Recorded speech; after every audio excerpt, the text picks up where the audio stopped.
Okay, this morning we're going to talk to Sally Aubut. She's lived here in Nipigon a long, long time, just recently turned 90, so Sally has lots of information and memories that she can share with us. So maybe start, Sally, when you first came here so we get an idea of When I first came here, the main line of the CPR went right through Nipigon, and we had a station. I got off here at 9 o'clock at night, got on the train in North Bay in the morning, and I was on the train all day with a 2-month-old, budgie bird, and a cedar chest. And I get off the train and get introduced to my sister-in-law, Edna. Well, my name is Edna Margaret. That's what I'm christened. But my dad always called me Sally. So I had this nickname, so I became Sally. And it's surprising, when they gave me my past president's pin at the Legion Auxiliary here, somebody guessed at the E and it says Elizabeth. So I don't know who she is, but that's my pin. And that was the year they were tearing down Nick Sallow's store. Okay. That was before you came. That was located behind? That's where Classy Cut is. Mrs. Lemieux, right. They were tearing it down to build that building. Okay. So that was built in the mid-50s, that right. building. Okay. Yeah. And the old bakery was there, the one that Mr. Cookie's dad had. Right. And of course Mr. Everett's place. And the only place you couldn't, we stayed at Hudson Cabins for the first month. And Rudy started to work the night after I arrived, and the next morning. So I went to the drugstore. Mr. Thompson, I gave him a prescription that my doctor had given me for something new, because having a baby, I wasn't prepared to have another one for a while. And he chased me out of the store. So my brother-in-law, Morris, was going to town. So I caught a ride with him, and I went to Burke's, and I had no difficulty getting. So we ended up, after the month, the only place you could rent was Everettville. And Morris had been living out the end of Hogan Road in a farmhouse with no electricity or anything, tobogganing his groceries in. And so that would be the house right at the very end. Yeah. And it's still there, yeah. Renovated now. I think it was an old Ropo farmhouse. Oh, okay. So they got number 2 Everettville, and we got number 14 right behind them. I had the Don Levine living next to us. Right. They were from New Brunswick, Bathurst, and Mrs. Lambert. Do you remember Mrs. Lambert? I do. Yeah. Anyway, Sally, just to digress, just give a quick explanation of why it was called Everettville, because I'm sure you know. Because Mr. Everett, when they finished the dam at Pine Portage, they had all these housing units. So he bought them all and put them in a circle and rented them out. Right. He was a terrible landlord. Every time I see people praising him, I think, yeah, but you didn't have him for a landlord. He'd walk right in the door without knocking. Oh. You know? But I guess at least it was housing for some people until they could maybe move on now, Sally. Yeah, well, yeah. This right. is it. This was the only place. Right. And so, fine and dandy, and 3 years later, in David was born in December 55. I call that the winter of the big snow. We had 68 inches. And he was born December 2nd. And then he was 2 years old the day. 2 years later, this lady walked in the driveway and said they had a 2-acre property to sell out by Black Sturgeon. So we went and had a look at it. It was just a bare bones. They just started building the building, and it had piles of lumber all over, and so they wanted $1,000, 2 acres. So Rudy said, well, if you can get the money, we'll buy it. So I went downtown and went to see Jimmy Ring, and I came back half an hour later with the money. Good banker on the corner, eh? Oh, yeah. Well, you remember, he was quite involved in the community. Yeah. That's why we had a plywood mill. Yeah, very much. You know, it was sad to see the plywood mill go. Yeah. So we moved out there on December 2nd, and had to pick up furniture and stuff like that, and we just lived in 2 rooms, but we only had the 2 boys. And then in '59 we got the house finished inside, so it had 2 bedrooms and a living room, 12 by 15, and a kitchen. And I had a big garden out the back. We dug out a black poplar stump there. I think the stump is still down at the end of the drive. Never rotted after 60 years. Were there other houses around that area then? Yeah, Lyman Roberts was there. Oh, okay. And Hawkins didn't build for Right. another 3 years. Across the road, eh? And Swalgeric just lived down where the place that the couple that had the pot shop Oh, lived. yes, Yeah. right, right. And then there was the Black Sturgeon Lodge, which Lyman Roberts' parents owned. Oh, did they? Yeah. You And know, then- okay, Galvatas were up just where Hans lives now. right. And Stollerchucks were across the road. Okay. So there was a busy little community there then of people. Oh, yeah. In their area. Well, of course, once we got out there, there's a roads board meeting. I went to the roads board. I walked out secretary treasurer with a stipend, $600 a year. Well, I went to the school board meeting, walked out secretary treasurer, $600 a year. So I started to earn a few bits. right. And in '59, I went to Avon. I got an Avon agency, but I couldn't go into the towns. I could only do the highway. And Mrs. Tacey had Nipigon, and one day she, Buzz's mom, Mm-hmm. she suggested I go over to the reserve. In those days, it was only on this side of the highway, Right. on the west side. And Willie John was the only person with a vehicle. He bought a 5-ton truck with his VLA credits. I went over there. That was the first house I hit. His wife was an English war bride.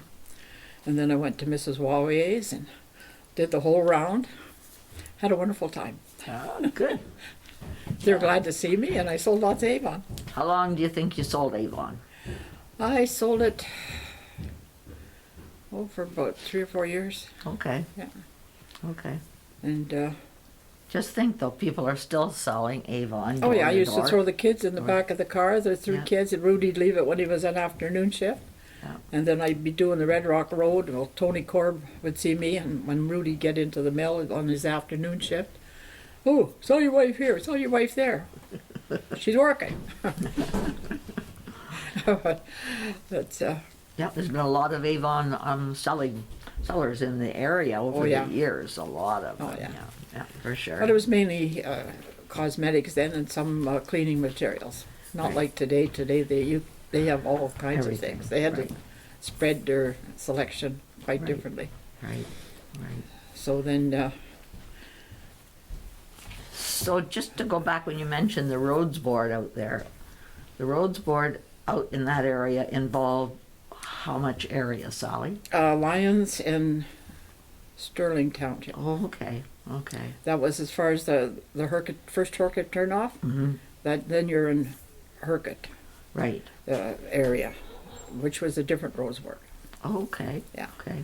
That was the cutoff. What would the roads board have been concerned about in those days? Well, you had to tell them what you wanted them to do. You know, what plowing you wanted, what roads you wanted plowed, and what have you. That they were good to work with. That I did that for quite a while. An old Swede that lived down Black Sturgeon Road there. He actually lived down in the town at Hurkett. You know, there was a little town.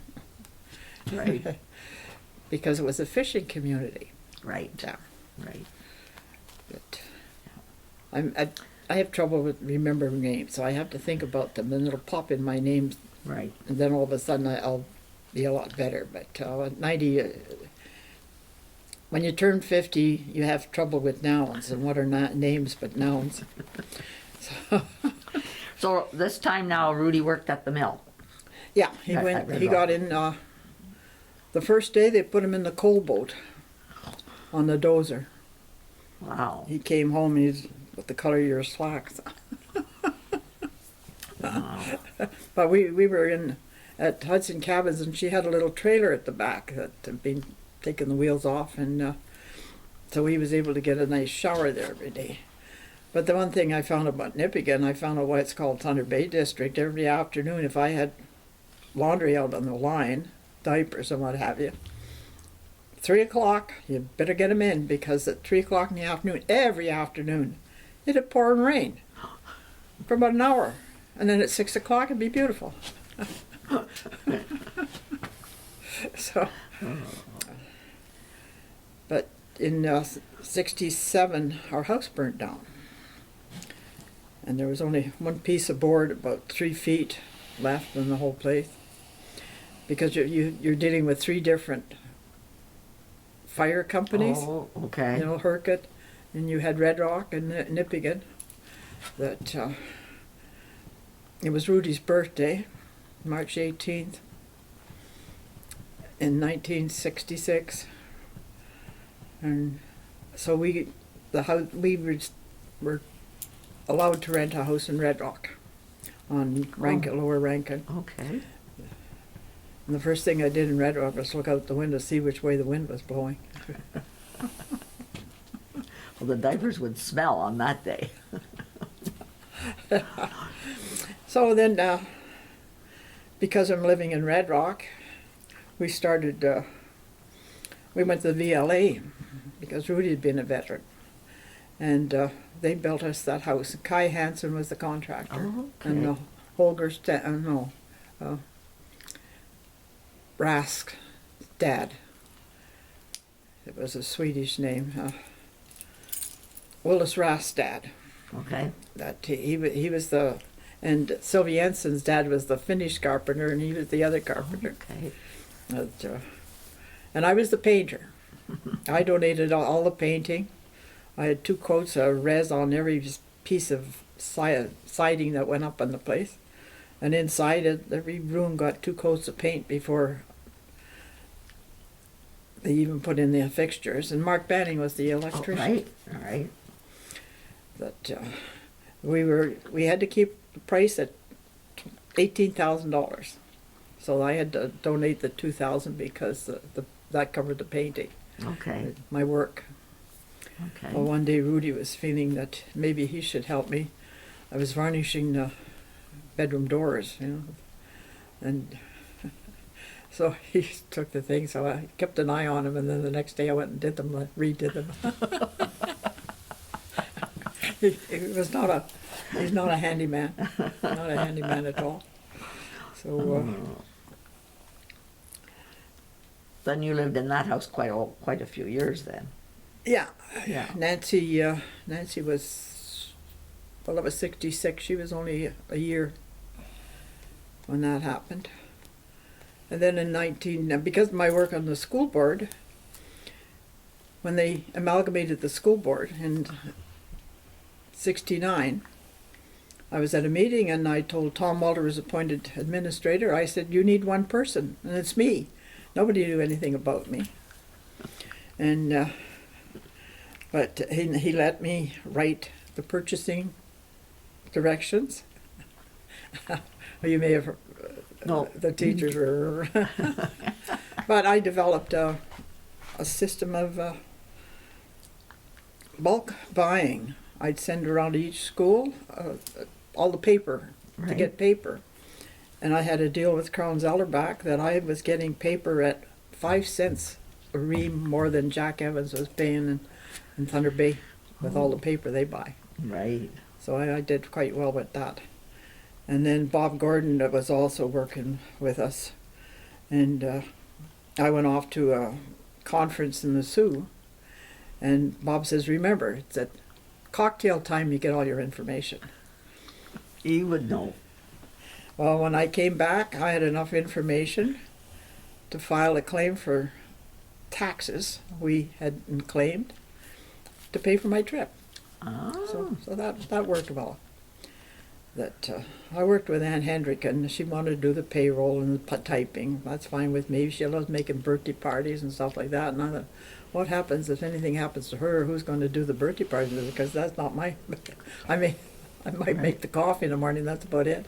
That's not Right. my bag. But no, I loved that. Okay. Because I made some very good friends and So that was a hired position, full paid, full pay hired position. but poorly paid. No. We ended up getting involved in the union, and I know John Lorenowich, who was a union man, was on it, and I was getting $300 a month, which I could only make half as much as Rudy makes in the pulp mill, and the pulp mill was only basic rate. Right. We were at the Legion in Red Rock one time, and one of the paper makers was there, and he'd made $15,000. Rudy and I together had made 12. I'd made 4 and he'd made 8. So that should, and this is amazing about Red Rock, that of course the mill was very strict too. They didn't want anybody getting into debt, so you had to, if you were good at spending money and not paying for it, you didn't stay in Red Rock. So that was 69. I started January 2nd, 69. And then I worked there until when Bob left. When Bob finally, well, Tom Walters retired. Oh, okay. And Bob left. And this R.G. Thompson got hired. Yep. Well, I came in and found a memo on my desk telling me how to do the job that I'd worked up over 7 or 8 years, and I looked at it and thought, well, got to find a new job. So I'm just to go back, clarify for people who watch this, Tom Walter is Gordy Walter's dad, right? So Yeah, he had the L&L grocery here. right, had the L&L grocery Like in this building. this was the The building. Banning Electric, Right, and then L&L Groceries, right, and Alex Fraser had next where door, the thrift store was his Right. electronics Right. store. Yeah, right. Yeah, Tom and Muriel were active in the community. I got but- my driver's license when I was 27, and I went to do my test. Elder Wright, he got into my car, told me to drive up to the Northland, turn around, and go back. And he said, "Okay, you can go and get your license." Kids need to hear that today, Oh yeah, different today. eh? Yeah. But today, when you go through the manual for driving and the instructions in there, there's so few people follow them today on the road. It's terrible. Yeah, for So- sure. So when you got a driver's license, you still only had one vehicle to share, though? With Rudy? Yeah, well, Yeah. oh yeah. I rode the school bus for, they got permission for me to ride the school bus to go to work. Okay, because that was hard to do. Yeah. Yeah. And I had to sit between two of the boys from Hercot to keep them simmered down, because they're always creating chaos, and it was Mary's bus. Right. Well, that was Totally. a school bus monitor, which sometimes they wish Yeah, they had today, yeah. right? In 1977, I got the job as office manager of the hospital. And it turns out that it was a misnomer. I was actually the bookkeeper. And they were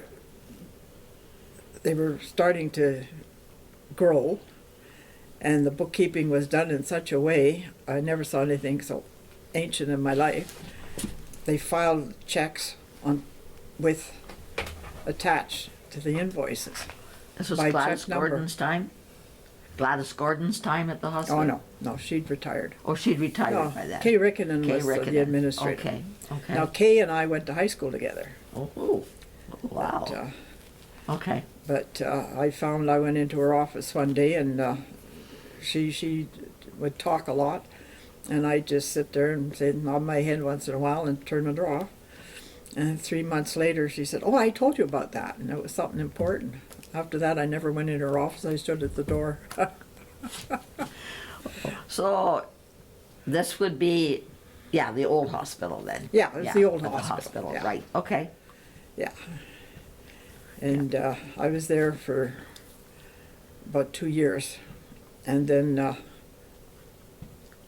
Dorian was looking for a new clerk. And Mary Tolman knew that I could, she wanted to get that office moved from Thunder Bay.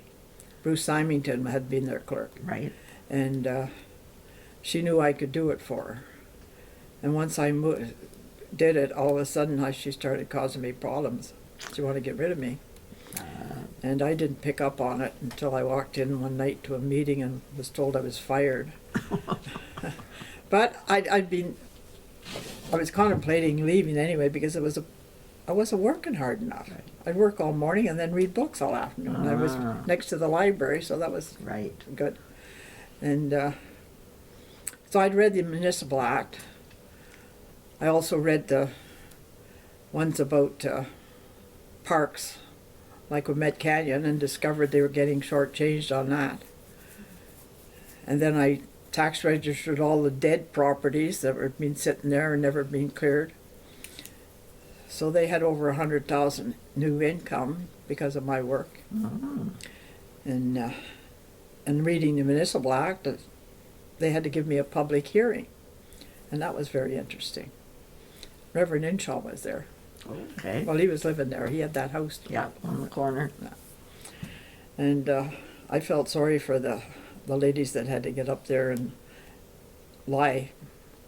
But they lived there and they had to deal with Mary, so if she told them to get up there and lie, they did it. But the lawyers took 3 months to send me his decisions about it, and I told him, I said, you know, you'll have lots of fun, and I'll be a total wreck. It's not worth it. Because I hadn't been employed long enough to have much standing. Right. And I still have lots of friends in Dorian. Right. So and the Orzicks at the main hotel are close friends. That was our watering place. Yeah. And all the Simmonses and Yeah. that, you know. But I love living in the bush. I just loved it. I come from Sudbury, and we had a camp out back and beyond on the old CN line, and it was my grandfather's trading post, and it was a rough road in there. We had a car that had a battery that dragged, so my dad put it up above the motor, where you find them today, and when we hit the swamps, everybody'd have to get out and push. And then we'd leave it at the last farm and walk 5 miles. He carried everything, and he just loved that. Right. And I loved being in there. It's an old bunkhouse, and you sit there and watch the chipmunks and what have you. It's a great time.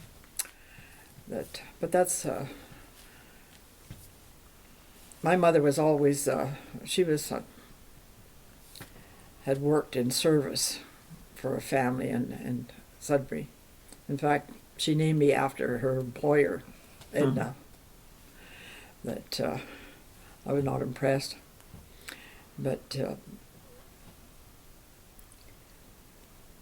she often left us to fend for ourselves while she went down the street and helped the doctor deliver Mrs. O'Brien's babies every year. When I was 5 and 7, my brother and I were left alone while she went down the street. Oh, wow. It wouldn't happen today. No, that's for sure. No. For sure. But you learn to look after yourself. Right. When I was 19, I got my first job. I entered high school when I was 12. I started school at 5 and a half. There was supposed to be 6, but I was driving my mother crazy because my brother started the year before. He was 6. And then I was only 5 and a half the next year. There was 2 years between us. And she insisted they take me, so they did. So I had a wonderful time in grade 1. And then the next year at Christmas, they moved me into my brother's class. In grade 8, I passed with honors, and I left him behind. He flunked. All he ever wanted to be was a truck driver. But the year I was 12, my mother had a baby. That's my little brother. He's been up for every festival in Red Rock since we started. He was a volunteer for a couple of years. Okay. And he's been all over the world. He was with QSO and that, so and he's an intellectual. A truck driver and an intellectual. He has a Right. master's degree in modern history and second in English, and he was head of English at Don Mills Collegiate. So he was up this summer, so that was good. He's 78 now, and he lives in Toronto. But after Dorian, I didn't know what I was going to do. So I thought, well, how much money have I got? So I had about $1,400, and I think, well, Mary Gordon said, I'll give you the front court of the office here for $100. My phone was cost me $20. So I said, okay. So I had a desk, an electric typewriter, and I rented a photocopier. And I started my business. 3 days after I opened up, a lady walked in the door and asked me how I'd like to do the labor force survey in Rossport for 6 months at a time. How much shall I make on it? $150. I said, great, I'll take it. A couple of days later, my phone rang. It's Jack Stokes. How'd you like to have the small claims court? When Bill Dwyer retired, Kuzik took over, and it was too picayune for him, so he gave it up. And well, I said, well, I phoned the fellow that ran the court and talked to him, and I said, well, I'll try it for a year. So I had 25 years doing the small claims court. In the last 4 years, they made me a civil servant, a full-time employee. That's why I ended up in that building with Belin's. Wow. So really, did people really do small claims? I don't ever... It was on NSF checks. I don't... Oh, I was going to Mostly say... NSF checks. Okay. That was before credit cards were coming in. So I'm going to No, say that I don't was, even know. I don't even know one person who ever filed a small claim. So That was I don't know. 1980, March 1st. That first Okay. week of March, I opened that office. Okay. 1980. Okay. And then Mary Gordon left, and Millie Barrett came in as editor. Well, we became great friends, and then those two houses beside Belin's came up. So Millie bought one, and I bought the other one. Right. That was in 82. And that was the TV shop, Yep. Rutledge's.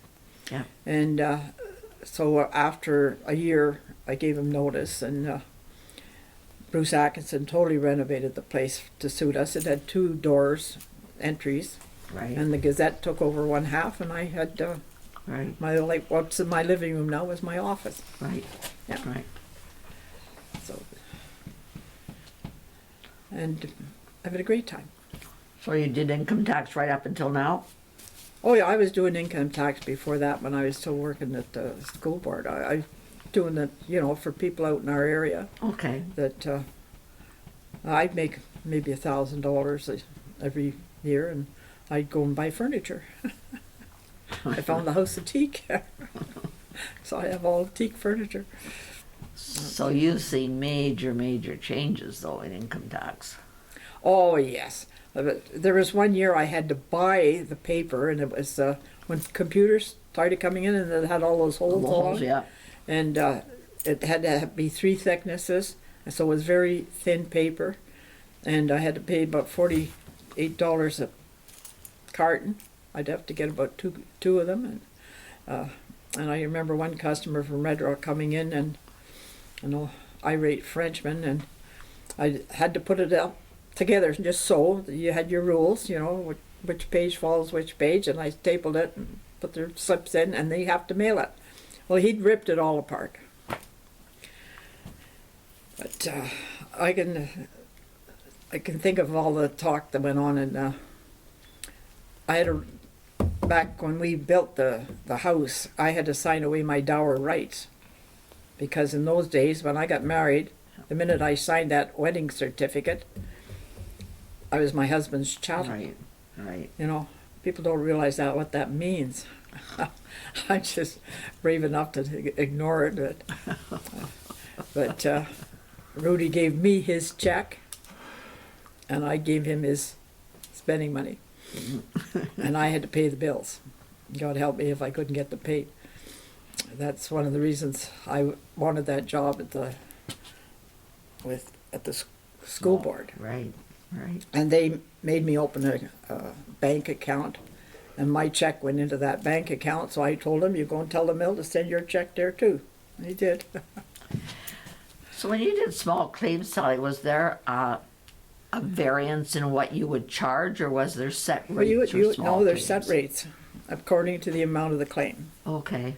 and you only got $2 for mileage. If it was 20 miles, you got $2 for Oh, mileage. wow. If you had to go 10 times, it was $2 once. You can only charge once for mileage. Oh my. So that the first year I made $7,000, and each year, well, one year I made 30,000. It got up as time went on. Holy man. That That's a but lot I, of I, claims. I had some fun with it. But every time I'd phone to Mr. Strain, and he was originally from Nipigon, the sheriff. That he was my sister-in-law Jean's brother. Oh, okay. That, but I phoned him. Oh, you have to go out at night. I got a note from finance company in the Sioux to see somebody's woodwork. You know, the big cranes they take out in the bush, and I'm not going to do something like that. Well, I pulled up at the office one day. There's the guy standing there at Plymouth Service. So I went up to him and I told him, I said, "You better get in touch with your finance company because I'm going to come and seize your equipment." "Nobody will seize my equipment." "Well, you damn well better get it paid." Oh, but before the afternoon was over, I got notice to forget about it. So it's all in the way you approach things. Yeah. Yeah. But I used to have court in Scriber, and then overnight in Marathon. Have court there. Oh, wow. I ended up, at first I only had Nipigon and then Beardmore. And then I ended up, when the old guy in Scriber had to retire, I ended up all the way to just 10 miles this side of White River. Holy. Yeah. Wow. Big area. Yeah. Big area. But it was great fun. I liked that. And after, well, Rudy's been gone now 37 years. He died on Nancy's birthday in 1965. No, 85. He was 62 years old. Mm-hmm. Dropped dead at my feet with the biggest smile on his face, playing with his latest toy, a log splitter. So after that, I've had a great time. With the Legion Auxiliary. I joined the Legion Auxiliary in Red Rock, and while we were living there, and I spent 10 years there. And when my work brought me to Nipigon, I transferred over to Nipigon. But I didn't miss a district meeting for 19 years, Mm. and I was always looking for somebody to dance with. I went to 3 conventions. I had a heck of a good time, but I was always careful if I was dancing with someone whose wife wasn't there, but I made sure they knew I was only there to dance. I know Gary Cooper's dad was district commander the first time I went, and it was at Branch 5. And he came, brought his greetings to the ladies, and the dance was at that Legion on Cumberland, just past River Street. And he promised any women wearing a rose would have a dancing partner. So I ran around the Lacoque's Forest, which was right on Red River Road, and there's 5 of us from Nipigon. I got all the roses. Well, there were no dancing partners, so I tracked him down and gave him heck. Called me the wild woman from Nipigon. But when I've traveled west, I've run into people in Winnipeg Airport. Say, "Hi, Sally." Yeah. Right. Someone I've met at the Legion things. Right. Right. So I've had a great time. Yeah. And I ended up with 5 children, spread over 12 years. But I was 33 when Aunt Nancy was born, and then I said, "Don't no more of this." And that's enough. So tell me how you ended up being a golfer. Oh yeah. Well, I took up golfing. We went out on a fun tournament with the Legion in '94 when Nancy got married. They were having so the whole group of us. Alan was a golfer, and we went out and played in this, and he decided I'd make a golfer. So he got custom clubs made that year, so he gave me his old clubs. Yeah, so first he gave the clubs to his father-in-law, Ralph Cripp, and Ralph put them in the furthest corner in the basement as he could. So then in the fall he brought them to me, and then the following spring I met him up at Kenora. We went to Bonnie Brae Golf Course, and he took me around teaching me to play golf. So I joined the golf club that year, the following year, and I took it up for exercise because I walked every mile. Right. And it's quite a course. It's got lots of hills in it, and Yeah. I did 10,000 steps doing 18 holes one day. Right. I had a pedometer with me, and when I come off, I put my golf shoes on, and when I get back and put my own regular shoes on, well, my feet would be slimmer. So I knew it was the right thing to do. That's for sure. But I ended up going down to Texas. The Hansons invited me down to spend 5 weeks in their fifth wheel when they were starting. They were looking for property there to build. It was an hour's drive north of San Antonio, and I had a great time. That I talked to him when I got home, and I said, "I'm telling everybody what a great guest I am." He said, "Great guest." He said, "We hardly saw you." Well, yeah, that's the reason. That's the way to be a great guest. Right, right. And they had a little golf course there. It's quite similar to this one, with water. And there was one spot that I had to get over 100 yards to get across the water. So I was sitting there waiting for the frost to come off, and I'm reading this magazine, and it said women and seniors should have this in their bag, a 13 loft driver. So I went over to the golf shop. They didn't have they had a 13 for $500, and they had a 12 for $49. So I bought the 12, and then I remembered the Bouchard girl that's married to a lad from. They have a cottage at Fire Hill. Right, Sally Bouchard. And she golfed, and she had a beautiful swing. So I started doing that, and I still go straight down the middle of the fairway. You don't find me looking for... That's how I used to laugh at Mike at Caggy. He'd buy the best balls he could get, and then he'd be off number one, and he'd be in the slop. And then he'd take an hour, and when you're playing seniors, you got no time for that kind of thing, Right. But, Just mention a few of the people who were active in the golf club. And well, when I started, it was Eleanor Kay from Hercott. Right. Well, she was running it, the club room, and Ross Spencer was. Spencer, right? He was. Well, he would. But 1998, they asked me to take over the treasurer's job from Harvey Dunville. That was interesting. But he did everything he could. All the Red Rock people did everything they could, and most of them got life memberships, which to them meant that they didn't have to pay golf fees again. But then Harold Atwell didn't agree with that, so he made a motion that no more life membership. So if you did it for 10 years, you got a life membership. So I did 14 years, from 98 to well up in to I guess 2014. And then I had one member got on the board that gave me problems, so I got off the board. That now the guy that was the town clerk in Red Rock took over, Mitch, and he's still doing it. Oh, okay.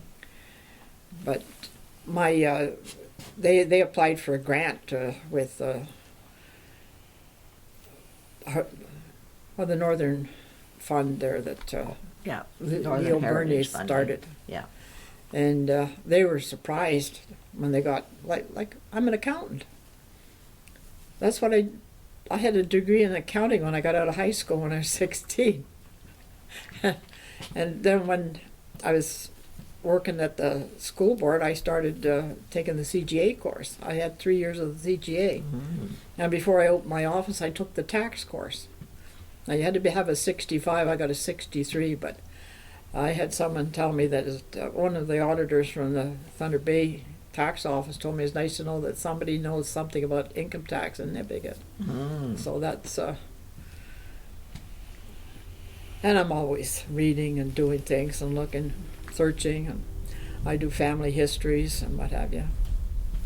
That I'm always into something. I've got 35 picture albums, and I've got orders to scan them onto a disc. Well, I'm at volume 6. Well, I can tell you it's a lot of work. I know that. Oh yeah. Yeah. Well, I started keeping my pictures. My dad had a big album from when he lived in Detroit, and that I finally got some of that back this spring. His youngest son was up, and he came for my birthday party, and then that didn't happen, and then he needled me to the point where I told him to go home, and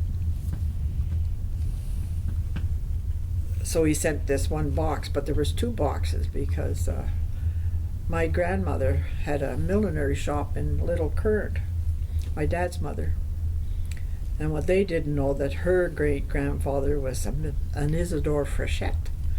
I'm 10% French. My mother was born in England, and they were total bigots. English bigots. She never forgave me for marrying a Frenchman. But first I got engaged to my brother's best friend, who happened to be a Frenchman, and then he got smart and called it off, and the next thing I know I met Rudolph. But I went to a fortune teller's when I was living. I worked in Toronto for 2 years for General Motors Acceptance.